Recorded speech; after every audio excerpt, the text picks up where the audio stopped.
Welcome back. You're tuned into Chartbusters here on CNBC TV18. Well, as promised, let's get chatting with the next management. That's Hi-TechPipes. They've achieved their highest ever sales volume in the month of, for the quarter ended FY24 as well as for FY24 as well. Brokerage house Antique, they as well are bullish on the stock. They have a buy rating with an aggressive target price. Well, let's get chatting with Mr. Anish Bansal, the CEO of the company, who joins us on the show. Hi, Anish. Good morning and congratulations on a good showing in your operational performance in FY24. Now, on this base of close to around 400,000 tons, what kind of a sales volume growth can you deliver since your Sanand facility has been commissioned, point number one? And also the EBITDA per ton, where do you see it scaling to in the coming year? Because there'll be operating leverage that will be playing out as well. Good morning, Nigel. Thanks so much for the appreciation. With the new facility at Sanand, we have added approximately 1.25 lakhs to 1.5 lakh tons at Sanand facility. And I'm sure that, the company will contribute at least lakh to 1.5 lakh tons extra over FY24. And regarding EBITDA per ton, you can see that, the company's EBITDA per ton is growing, steadily year on year. And I think within this year, our target is around 4 to 4,500 rupees per ton, EBITDA per ton. And with the new SKUs and new verticals, we are very optimistic and excited about the current financial year. So you said 1.5 lakh, additional contribution. That would mean for the next year, you'll deliver a number of close to around 500 to around 550,000 tons. Is that correct? Absolutely. Right. That's correct. On the EBITDA per ton itself, I wanted your thoughts on the value-added product mix, because you have a stated target of taking it to 50% plus by FY26. What's the glide path to that? Currently, it's about 31%. So next year, what is it likely to be? And once it hits the 50% mark in FY26, what is your EBITDA per ton likely to be? So, Mangalam, we are targeting at least, the total share of VAPs this year to reach around 40%. This will happen due to our new products that we have introduced, like solar torque tubes, the color-coated sheets, and there are some special SKUs related to bullet train projects. So, all in all, I think 40% is a conservative number to consider this year, and 50% we are sure for FY26. So this year, you mean our blended EBITDA per ton should hover between 4,000 to 5,000 rupees per ton.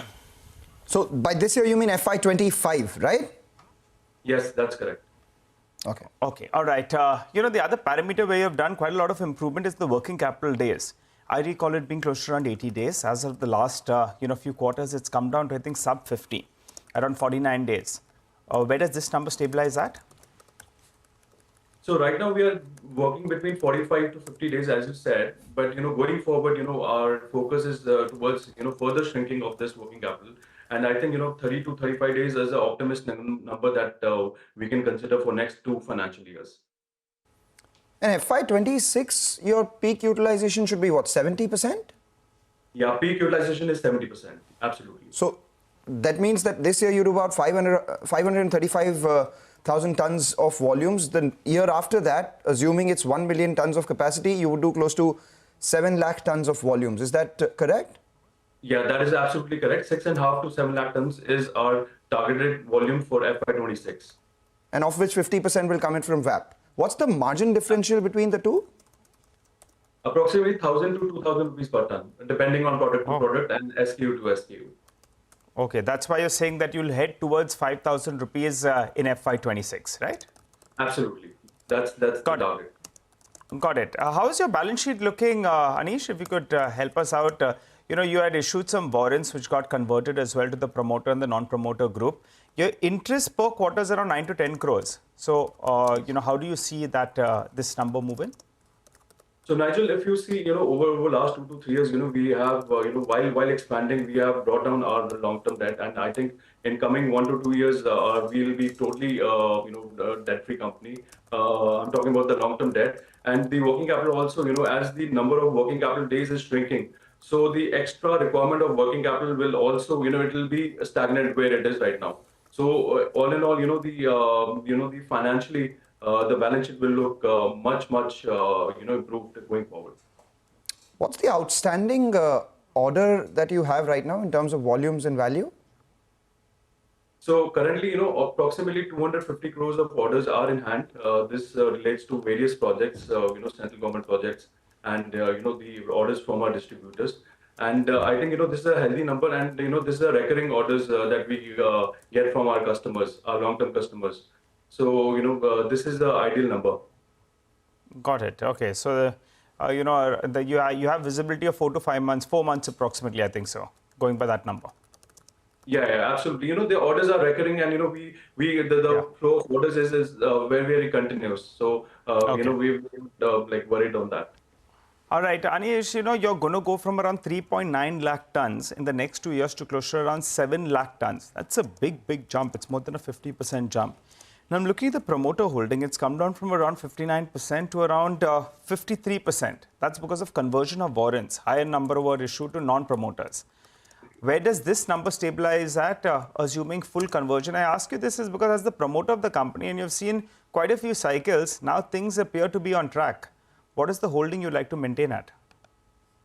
So, there's a still pending conversion, and after this, I think our holding will be around, 57 to 58% in the current financial year. Right. And would you like to at some point increase it? Yeah, we are actively looking out forward. There is like capex also ongoing. So we have to balance both the things. So let's see how it goes. All right. And just finally, you said you have an order book of nearly 4 to 5 months at hand. In the very near future, we have elections, and that usually muddles around with the order cycle, right? So would there be any disruption? What kind of order inflows are you targeting next year? So Mangalam, there may be, like a month or so, there may be a little bit, a normal. But I think after post-elections, I see, a robust spend on the infrastructure side. And I think all the schemes like Jal Jeevan Mission or, the railway, airport upgradations, energy, renewable energy, all these sectors are going to, outperform. And pipes, since it's such a versatile product, and I'm sure that the demand is going to come our way, and we are ready with all the capacity, the fresh capacity. So once everything gets in order, so I think we can leverage on that. Got it. Final question then before we let you go. Is there potential to export as well? I mean, if you could give us a sense on that front, since you'll be having additional capacity, what is it? Where is it headed? So the new plant that we have set up is in Gujarat, and Gujarat is the ideal destination for exports. And with this new capacity, we would certainly be eyeing towards exports. Once the international prices they stabilize, I think last 1 year we have seen the prices being extremely volatile. But this year, after the normalcy, I think the exports are going to come India's, and the new FTAs that India is signing, like with Australia, with UAE. And UK, EU, and all these things. I think the export opportunity is huge, but it's just a matter of time. I'm just currently you don't have any exports, is it? Very minimal. And what will be the ideal number since you've commissioned this facility in Gujarat and you say that it's got tremendous potential? What should it contribute, say by FY26 as a percentage of your total mix? Over 10 to 15%. 10 to 15%. Is it a viable business when it comes to EBITDA per ton or the earnings that you make from exports? Yes, absolutely. Exports, because the destinations are Europe, Australia, these are all mature markets, where the pricing is, not a big issue because, they are anyways importing from the European countries. So India can be a very big challenger to that. Got it. Okay. All right. Thanks a lot, Anish, for joining in. Wishing you and your team all the best. You've started the new year in style. With regard to the numbers that you've delivered. Last few sessions, the stock as well has gained. Wish you well. We're going to hold you at all these numbers that you have given us in the last few minutes or so.